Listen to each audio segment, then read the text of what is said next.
تو وہ ایک صاحب نے مجھ سے سوال پوچھا یہ باندیوں کے بارے میں، پہلے بھی جواب دے چکا ہوں، لیکن کیونکہ یہ ٹاپک کمپلیٹ ہو جائے گا تو انہوں نے کہا یہ اسلام نے باندیا بنانے کا جو حکم دیا اور ان سے ریلیشن بھی جائز ہے، یہ کیا ہے غلام باندیا؟ میں نے کہا مجھے ایک بات بتاؤ، جنگ میں جب قید ہو کر آئے ہیں غیر مسلم، کسی کو جب بھی کوئی سجیشن دیا کرے نا تو اس کا آلٹرنیٹ پیش کیا کریں پہلے، کہ ہونا یہ چاہیے تھا مگر کیا یہ ہونا یہ چاہیے تھا۔ ابھی ایک صاحب کہنے لگے گورنمنٹ نے جو اتنا ٹیکس لگایا ہوا ہے گاڑیوں پہ،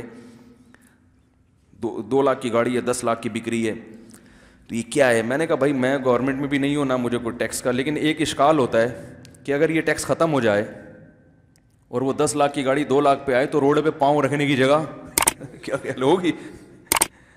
اتنی گاڑیاں آ جائے گی، رکشے والے بھی رکشے بیچ کے لینڈ کروزر خریدیں گے، پھر رکشہ لینڈ کروزر میں آ جائے گا۔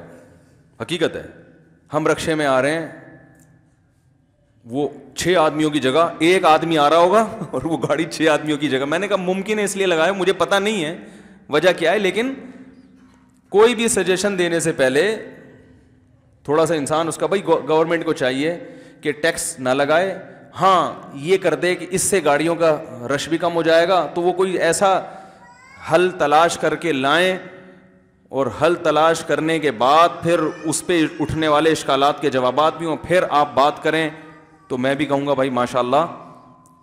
ویسے تو میں بھی یہ بات کہتے رہتا ہوں یار 2 لاکھ کی گاڑی ہے 20 لاکھ کی، لیکن اس دفعہ میں نے بھی کبھی سوچا نہیں تھا کہ کبھی جو ہے نا کہ اگر یہ 2 لاکھ ہی کی ہو گئی تو روڈوں پہ تو ہمارے یہاں تو لوگ انڈا لینے بھی جائیں گے نا، گاڑی میں بیٹھ کے جائیں گے، پیدل چلنے کا تو ویسے بھی ختم ہو رہا ہے نا، یعنی کسی کو واش روم بھی جانا ہوگا تو گاڑی میں بیٹھ کے جائے، بلکہ گاڑی میں ہی بنوا لے گا واش روم۔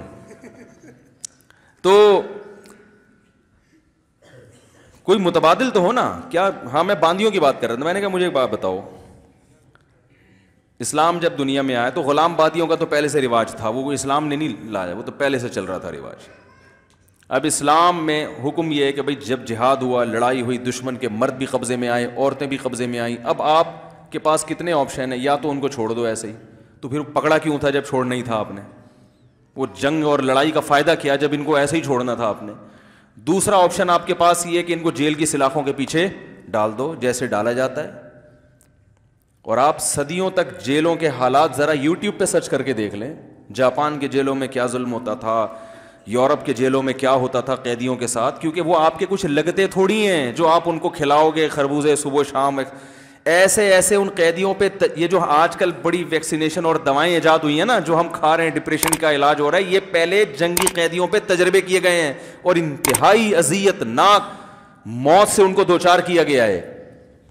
بڑے بڑے جنگی قیدیوں پہ دنیا تجربے کرتی رہی ہے، ایسے تجربے ہوئے کہ یہ والی دوا سے انسان جاگتا ہے تو فلاں قیدی کو کھلا کے دیکھو کتنے دن تک جاگتا ہے۔ اس بیچارے کو 1 ہفتے جگایا، وہ دماغی توازن کھو گیا، وہ سر دیواروں سے مار رہا ہے، چیخا، وہ مر گیا۔ کوئی بات نہیں، مر گیا تو انداز ایک رپورٹ تیار ہو گئی کہ اس دوا کے سائیڈ افیکٹ میں یہ کہ 1 ہفتہ اگر کھائی جائے تو بندہ مر جاتا ہے، نہ کوئی کیس بنے گا۔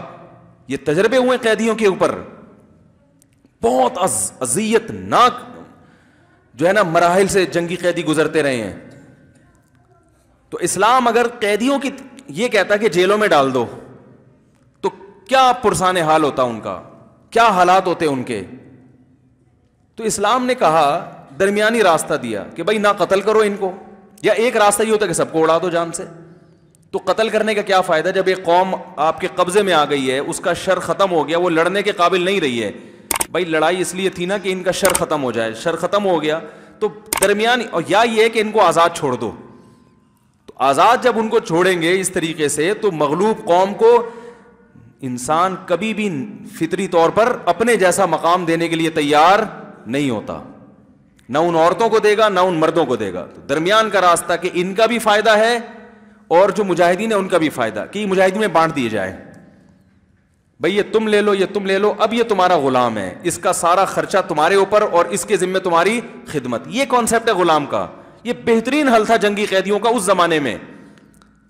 اور اسی میں جب باندیاں دی جائیں گی تو یہ عجیب بات ہے، ایک باندی کسی کے حوالے کر دی مگر اس کو ریلیشن قائم کرنے کی اجازت نہیں ہے، جبکہ وہ اس کی لگتی کچھ بھی نہیں، اس سے معاشرے میں زنا پھیلے گا۔ تو اس کو حق دے دیا کہ بھائی جو زوجہ کے ساتھ ریلیشن ہے وہ اس کے ساتھ کر سکتے ہو، لیکن اس کا ساری زندگی نان نفقہ تمہارے ذمے اس سے جو اولاد ہوئی وہ تم اس کے باپ ہو گے, اور اس کو کوئی دوسرا آدمی ہاتھ, یہ پبلک پراپرٹی نہیں ہے. تو میں نے کہا بھائی اس کے علاوہ آپ کے ذہن میں اگر کوئی اور ایسا حل ہے جو اسلام کو اس وقت اختیار کرنا چاہیے تھا تو پلیز آپ بتا دیں. تو ہم پھر یہ کہیں گے کہ یار اسلام کی توجہ اس طرف کیوں نہیں گئی تو اس کا مطلب یہ خدائی مذہب نہیں ہے, کوئی حل نہیں ہے کسی کے پاس. اور پھر اسلام نے ان قیدیوں کے ساتھ حسن سلوک کا جو حکم دیا, بات بات پہ غلام آزاد کرنے کا حکم دیا, کیونکہ جب ایک غلام آپ کا غلام بن گیا, اب آپ اپنی مرضی سے جب اس کو آزاد کریں گے تو وہ ریاست کا باغی نہیں بنے گا, کیونکہ ریاست نے اس پر احسان کیا ہے, مولا نے اس پر احسان کیا ہے.